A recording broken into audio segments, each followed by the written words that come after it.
Hello, beloveds. Welcome to the Amanda Collins podcast. It's my honor to help you awaken to joy, be your greatest self, and live a life you love. I'm Amanda Collins. Each week, I'll share tips, practices, and rituals to help you feel the storehouse of joy inside. I'll answer your questions and talk with thought leaders from around the world about health, wealth, love, conscious living, and parenting. Are you ready to live your most fulfilled life?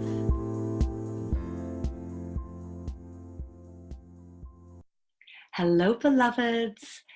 Welcome to Awaken to Biofield Healing with Debora Wayne. I am so honored. We are so honored and grateful to have Debora here with us. Debora Wayne is the founder of the Pain-Free Living Program. It's an internationally known energy healer and pain release specialist whose expertise is helping people to rapidly remove the hidden root cause of chronic pain, depression, anxiety, trauma, struggles with weight, addictions, and more.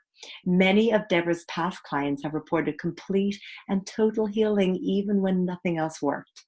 Since her own health wake-up call over 30 years ago, Debora has been immersed both personally and professionally in the healing arts.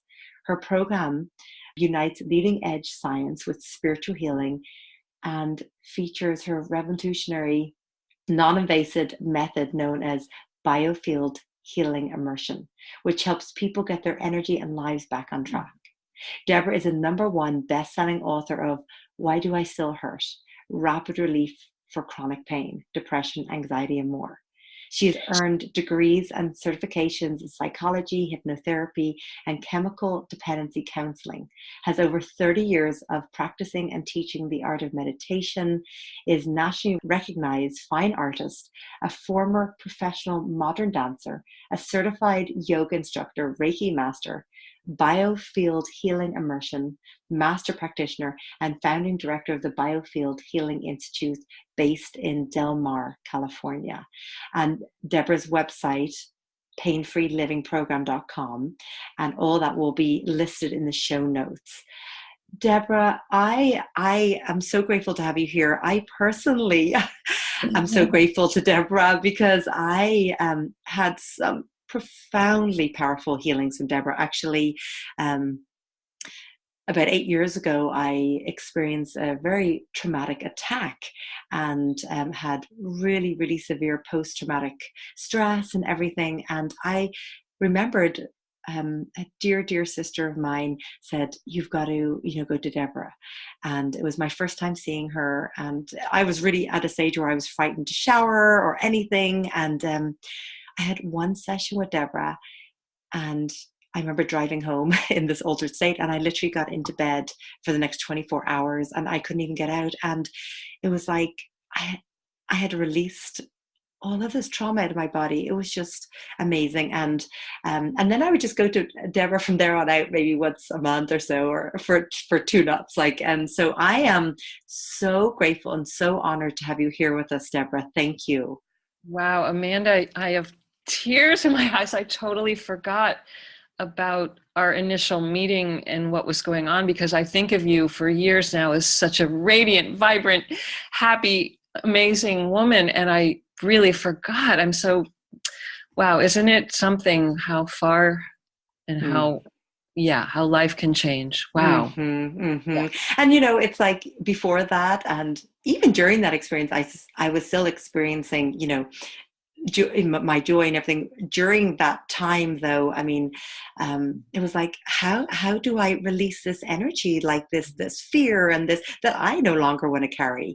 And I do feel that we can facilitate so much healing within ourselves, but sometimes we just need that support. And it's like the experience of being there with you when I'm on the table. It's just like, really, it's just like the universal, like, God's energy flowing through your hands and through our bodies, and I'm so grateful to have you here. And I would love just to start off, if you could, share your story with us. How is it that you ended up here in this unique field of energy healing?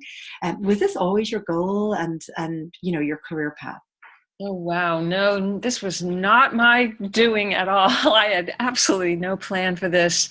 And it's a long story, but basically, my life crashed and burned, is what happened about 33 years ago. I found myself one regular old Monday morning in my closet on the floor, heaped up in a ball of sobbing tears, and I couldn't get up, I couldn't get dressed, I couldn't go to work. I literally could not go on one more day. And the odd thing is if you had looked from the outside looking in, my life looked perfect. I had a big, beautiful home in Scottsdale, Arizona, with mountains in the backyard. I had a handsome husband. I had a BMW in the garage. I had a career. I was making a lot of money. I had all the stuff. But that day, Amanda, I was bankrupt. And I sat on the floor of my closet, and what really was key is that I had run out of all my own ideas. And it's exactly what you said a moment ago. Like, we sometimes need a leg up, because what most people do, and this is what I did, was I was trying to figure out with my mind always how to fix my life and make myself happy. And my best thinking got me into the floor of my closet. And I was really sick, physically, mentally, emotionally, but I kept trying to fake it till you make it and, power through, and all this crap I had been taught that was supposed to lead to happiness, all this external stuff. But the fact is that I was really out of alignment with my true nature. And so from that moment on, that day, I was humbled to ask for help. First, I said a prayer to something I didn't even believe in at the time, which is what's so interesting, because later that day, I got the courage to ask a human being, a professional human being, for some help, which was not my nature, because I was a do-it-yourself girl. I'll figure it out. I'll get back up on the horse. And to make a long story short, from that day forward, what seemed to be the worst day of my life really became the best day of my life.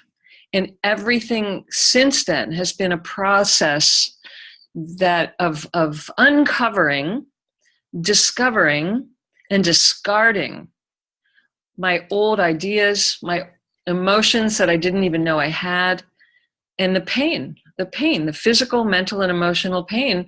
I've been in a process for a long time, studying, working on myself, ended up going back to school. I found out who I was.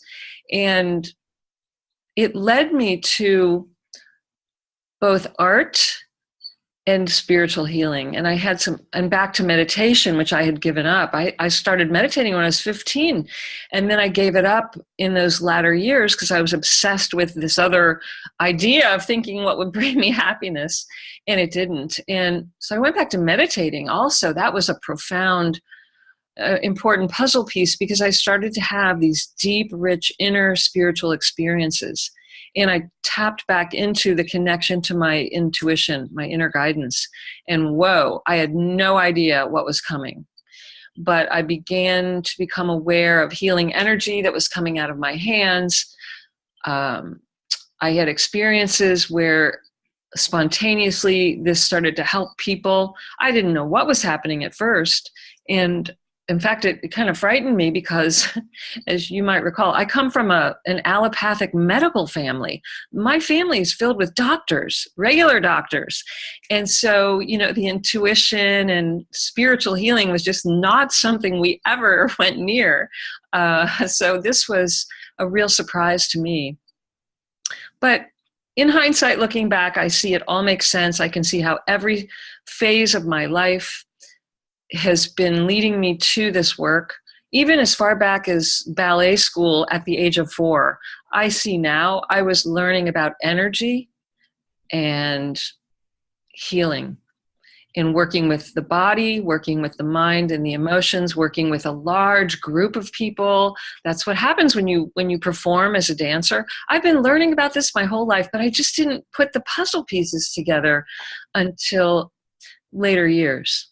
Isn't that amazing? It It's, really is. you know, Yes. it's like a destiny. It's like what we come in with. And I love that you said, when after that what you thought was maybe the worst day of your life, what was actually Yeah. one of the most, like taking back your life in some ways, Totally. or releasing the freedom of your true life.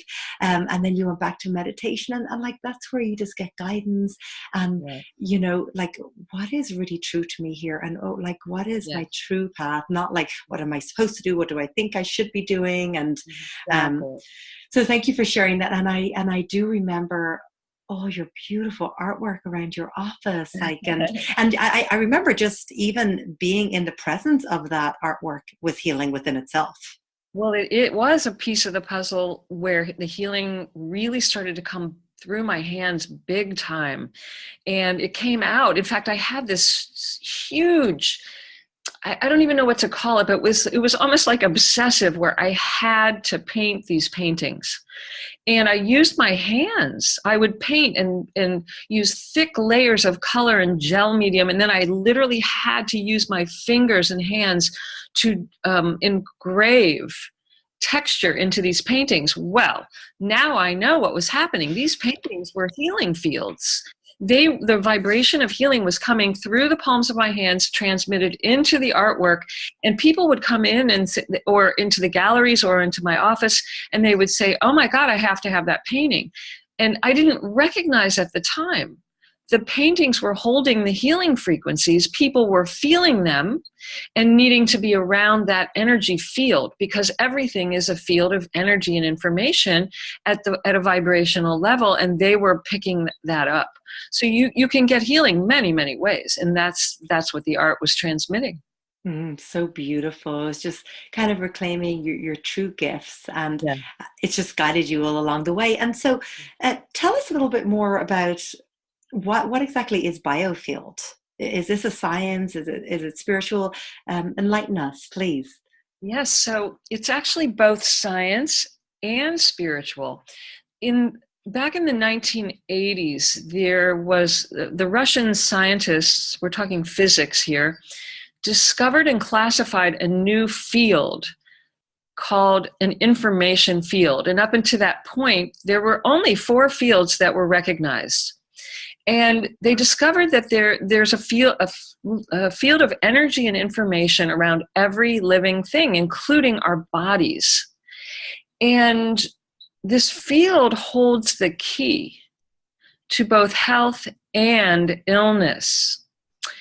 And the easiest way I can think of to explain it is, if you think of a magnet has a field in it and around it. And so when you bring 2 magnets together, you get that clinging together. Well, our bodies are the same way. There's a field in us and around us. We actually live in a huge field of energy and information, like an ocean, but it's invisible. It's quantum information. Just like the magnet, you can't see what's happening that sucks the 2 magnets together. Well, this field around us is like having a recording device turned on 24/7 since before birth.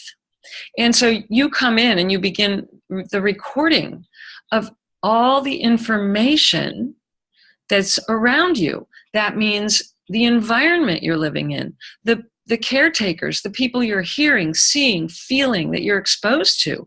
And this goes on and on your entire life. And it's imprinting in the field first, and the consequences of the imprint shows up in the physical body and in your physical life. So this is why, and there's a lot of research now for over 25 years done in laboratories, very controlled studies that show they can photograph this field now. One of the big researchers was Dr. Valerie Hunt from UCLA, and she put together this very sophisticated equipment using cameras and oscilloscopes and film, and she was able to show the changes occurring in this field around the body before it ever showed up in the physical body. That's amazing. And then so it's something that we all come in, like in our human form, we all have this energy field. Absolutely. Everyone, every living thing, plants, animals, everything has it. The And ocean. so does it make a difference though, being surrounded by people that, because you said it's either health or an illness energy. So Absolutely. is it something that you can be affected by with somebody else's energy that you spend a lot of time with, or? Yes, see, that's the thing, is that we're always affected by the environment that we're soaking in. But for most people, this is unconscious.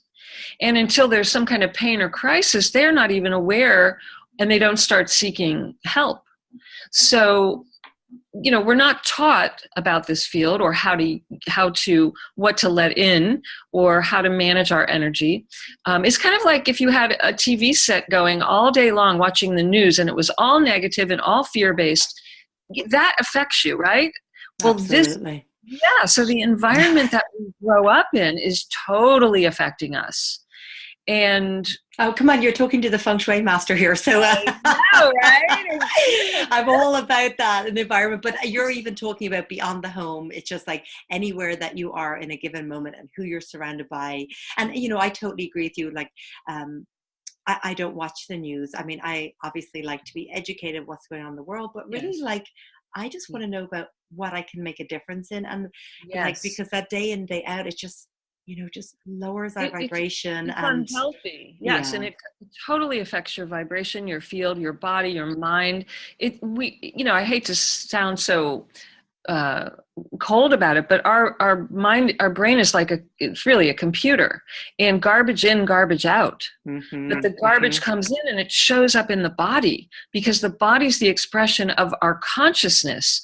As you well know, our home is an expression of our consciousness, and all these things, everyone we're around. So if you're all day long around people who gossip or are very critical and judgmental, or if there's abuse or trauma, if there's violence, if there's addictions, if there's, just getting on the freeway these days is traumatic.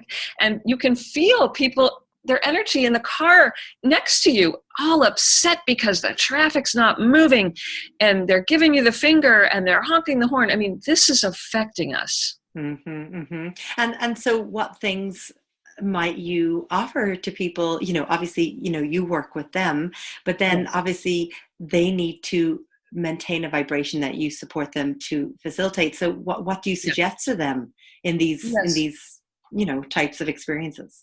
Well, there are really 3 exact things that have to happen if somebody wants to clean up their biofield and keep their energy high. 3 ingredients. First, we have to find and release the false beliefs, the ideas that we carry around in our mind that we typically get from childhood, and that form the foundation of our thinking process. And this happens before the age of 8 years old, which is why most people don't even remember. Because the brain isn't even formed to decide what's true and what's false. It's just taking everything in like computer files with no virus protection. So first we have to find and clear the false beliefs that are running the show, because these are showing up in our body and in our life, in our wallets, in our relationships, everywhere. Number 2, we have to find and release the stuck emotions that have been suppressed and repressed and denied, and they get stuck in the body. They go underground if we don't acknowledge them. Mm-hmm, and what I find is most people absolutely do not want to feel. They are afraid to feel certain feelings. They only want to feel the good, quote unquote, good feelings. Mm-hmm. And we live in a world that is very intellectual, so it encourages us to think, not feel. And all of this goes underground and causes tremendous pain and patterns that are not helping us. So number 2, we have to find and release these stuck emotions. And number 3, through methods like my Biofield healing immersion method, we have to clear our energy field in the most rapid way possible. And this is what I teach in my programs. And when I work with people, whether one-on-one or in groups all over the world, I'm able to reach groups of thousands of people at one time. And just like you experienced in my office, I don't need to see people one-on-one in an office. I can help them release their energy field, their traumas, their pain, at a distance without seeing them, without even knowing their story. That's what's so amazing. That is incredible. Well, I mean, everything's energy. So of Yes. course, you know. Yes. And when you bring in a higher vibration, which is what I bring in through my methods, it helps give people the leg up that they need, because most people like you have the best intentions. I'm sure a lot of your listeners are not new to personal and spiritual development. They've probably been working on themselves a long time. And I hear this every day. Debora, I've been working on myself for 20 years. Why am I still in pain? Or why does this pattern keep showing up? It's because there really are things hidden from our view that are in the unconscious, and it takes a higher vibration. And if you use the same mind and the same beliefs that created the pain and pattern, you won't think yourself out of that box. You won't be able to. Mm-hmm, mm-hmm. There's actually a part of us keeping it in place because it believes it's keeping us safe. So what are some of the main ways that, okay, so you say, okay, that we have limiting beliefs, old patterns that developed before the age of 8. So how, you know, obviously you would notice, okay, this keeps reoccurring. Like I keep losing this job, or this relationship, you know, they keep ending the same way, or I keep attracting the same guy, or they keep attracting the same girl, whatever it may be. So, okay, we realize, okay, that's the pattern.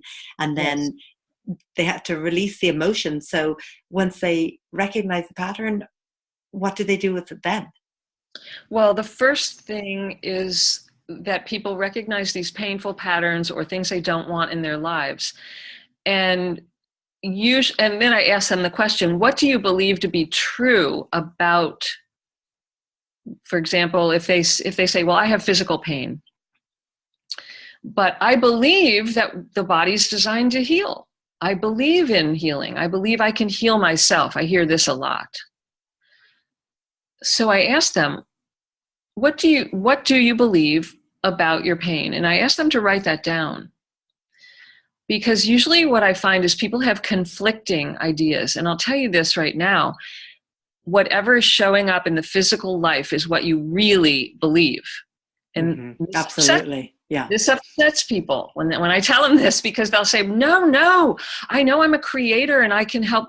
The body's designed to heal itself. And I've been saying affirmations or doing law of attraction or all these, breathing techniques or whatever it is. But the fact of the matter is, if it's showing up, some part of you that you're not in touch with needs it and believes it, and it's there for a reason. So I help people through a long questioning process to discover the hidden meaning, the hidden reason for the pain. And I start them, there isn't time in a call like this to go through that whole process, but the first thing that your listeners can do is to write down, what do I believe? And just list everything that you can think of. It might be a long list. It might be only a couple things that come out. But the thoughts that jump into your mind, write them down. And then ask yourself, what did my parents believe about fill in the blank? Now, they may not have walked around saying their beliefs, but you saw what they believed by their actions as well as their words. So you write down what you remember. I was going to say, and I suppose by however their lives are playing out and what their experience is hard, there's going to be so many telltales there for you, right? Exactly, because your parents may have said, well, I believe that, I love my children. But then they hit their children, and you witness this or you experience this yourself. And so there's an inner conflict that develops, a stress and a pattern that will start from that confusion and that conflict and that contrast. So you write these things down, and then you have to ask yourself a very important question. And that question is, am I willing to do whatever it takes to release what is no longer serving me? Now, this doesn't mean you're going to have to do everything that right now you think you would have to do. But if you're willing to do whatever it takes, then that is that will show us that you have both conscious and unconscious willingness. And that's when people can and do change. Now, they might need some more tools, but if you're willing, the willingness is the key. Most people get obsessed with how. How do I do it? Give me the technique. Tell me how to breathe, or tell me what to do, or what to push, or where to pull.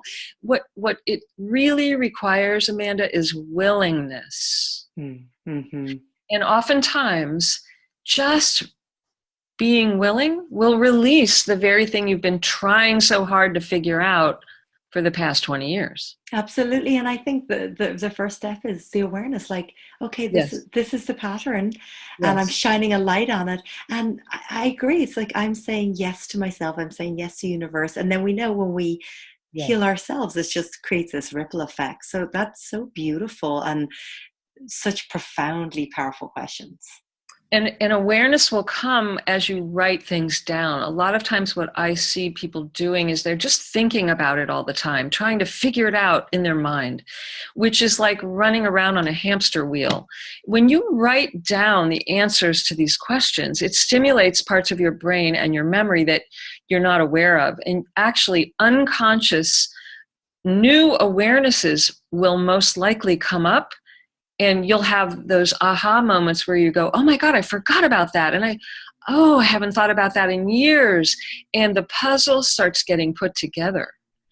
And these awarenesses, as you say, you can't change things you're not aware of.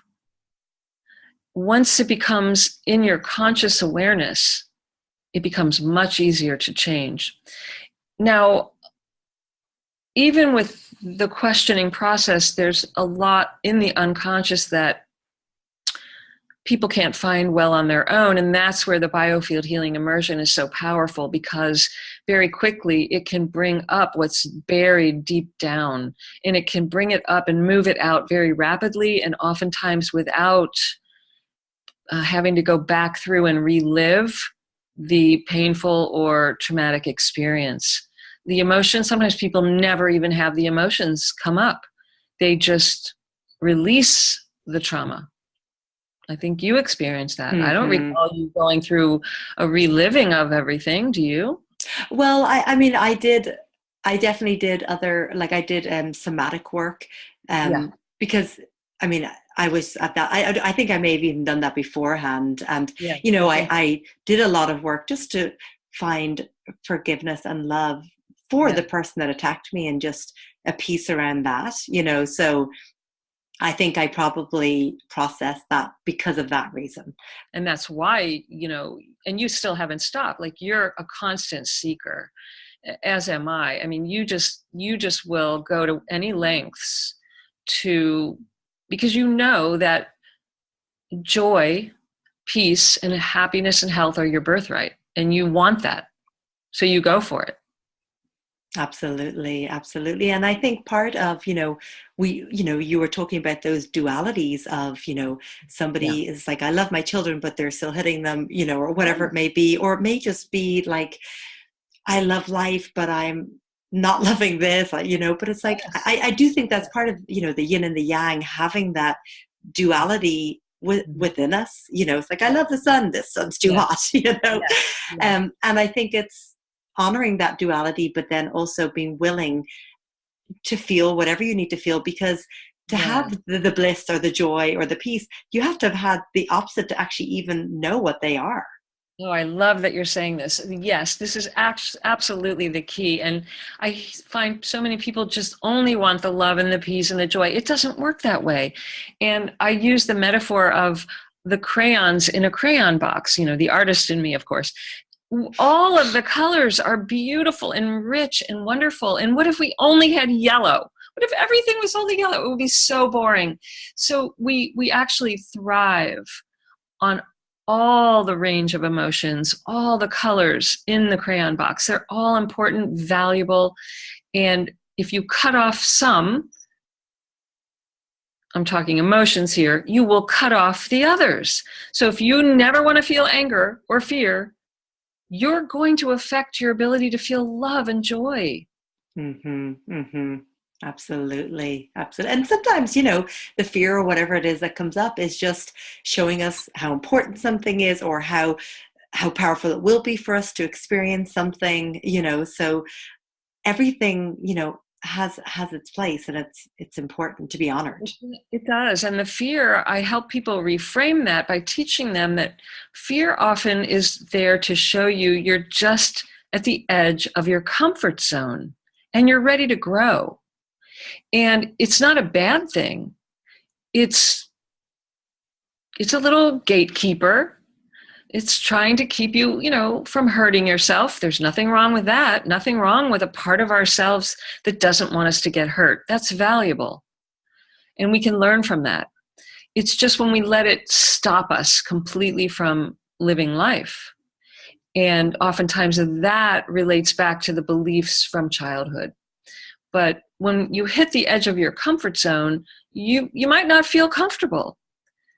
And if we have the proper new beliefs installed, if we have a way to release emotions, if we have a guide, a mentor, friends, support, then we'll be able to move past the edge of that comfort zone, move through the fear, and grow. Otherwise, I'd still be in my closet. I wouldn't be doing this work if I had just said, well, that's it, I give up. Mm-hmm. I'd be living on some kind of drugs, or I'd be dead. Mm-hmm. I really would. So, until we get the tools we need to move forward, it can stop and block a happy life. Absolutely. Absolutely. And I love that, you're just like, I walk my talk, I have done my healing, and, you wouldn't be doing this work otherwise, because you have to have gone down that path in order to facilitate it for others. But what you said also is true, which life still happens, and I'm growing and I'm out there, and I challenge myself all the time. And so things happen, and it's not that I'm in some kind of bubble where, I injured myself at yoga a few months ago. I have tools now when life happens. And believe me, I still get challenged. I'm as human as the next person. So, but I do practice what I preach, and I keep seeking and working on myself, because I want to grow and expand. I know I'm an unlimited being. Mm-hmm, and I don't want to get to the end of the line and go, God, I wish I had done that. Or wish I had tried that, or gone there, or, you know what I mean? I don't want to live like that. Absolutely. And I would love, if you feel called to share some of your tools. Like for me, self-care, is a necessity, yes. My meditation practice, my yoga, nutrition, and, just as you discussed, environment. What are your kind of 3 top non-negotiable kind of tools that support you to keep your vibration high?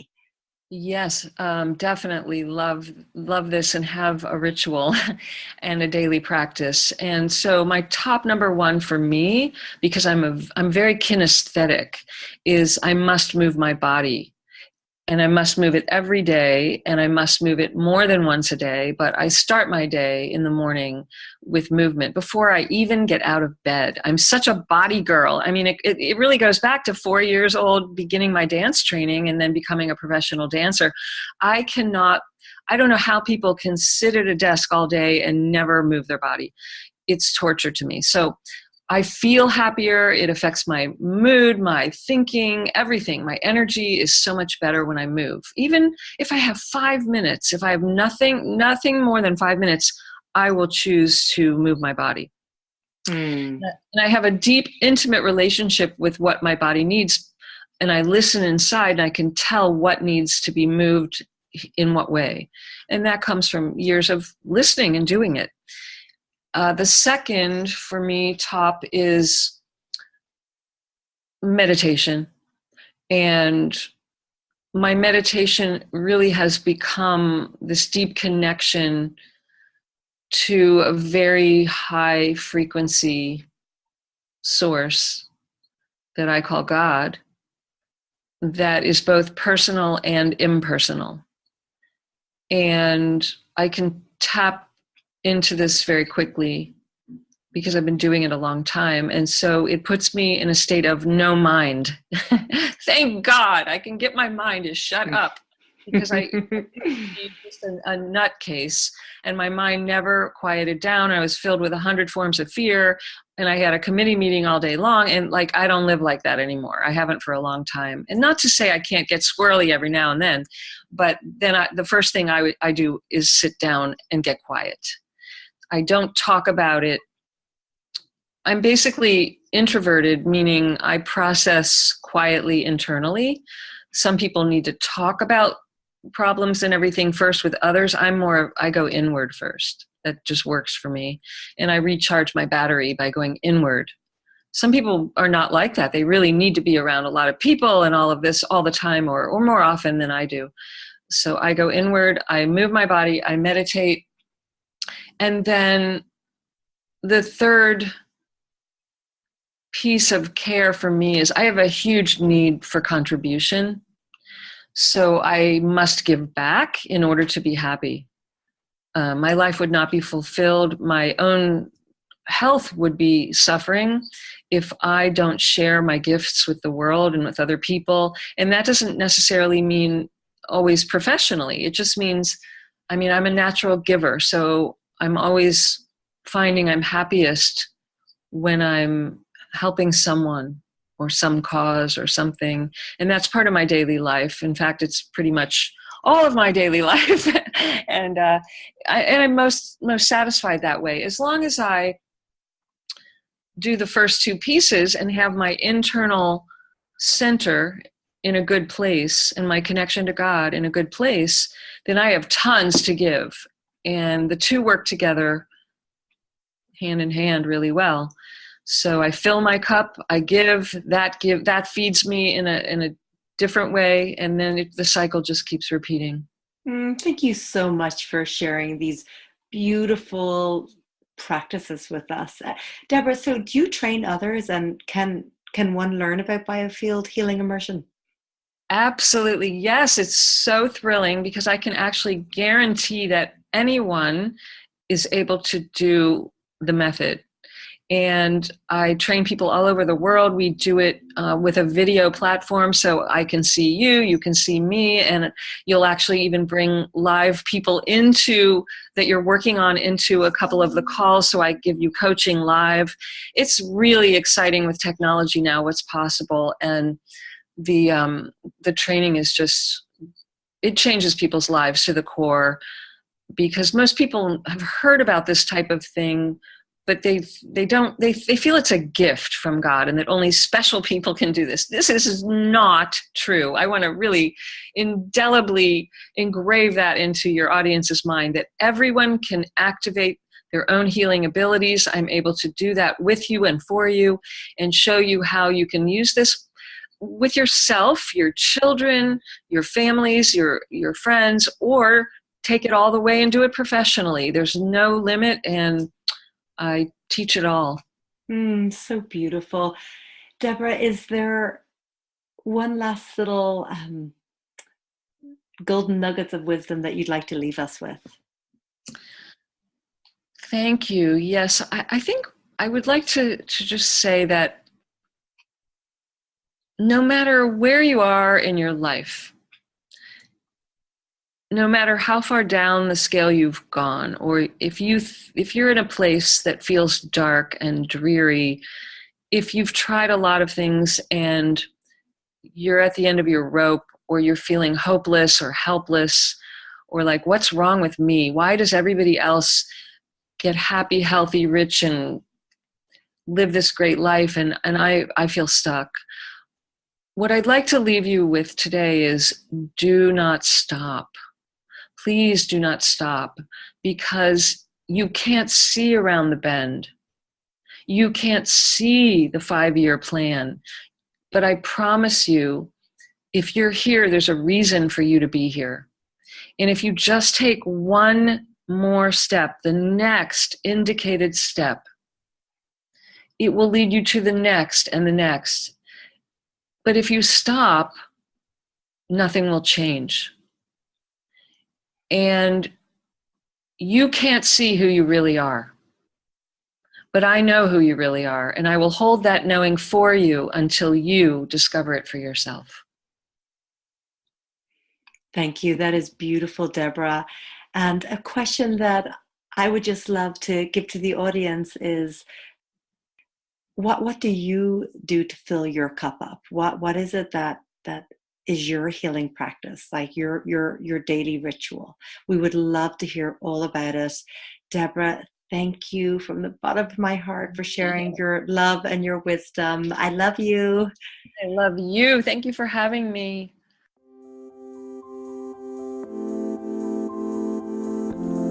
Thanks, beloveds, for joining us today. Please come over to themandacons.com to continue the conversation and get access to all my podcasts, blogs, and videos. Did you enjoy this podcast? If so, please subscribe to the Amanda Cons podcast on iTunes and leave us a 5-star review. Feel free to pass this podcast on to your friends. That helps us get incredible guests to share their secrets for an inspired and joyful life.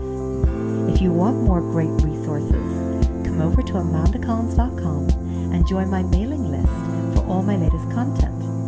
Thanks so much for listening. Until next time, I'm sending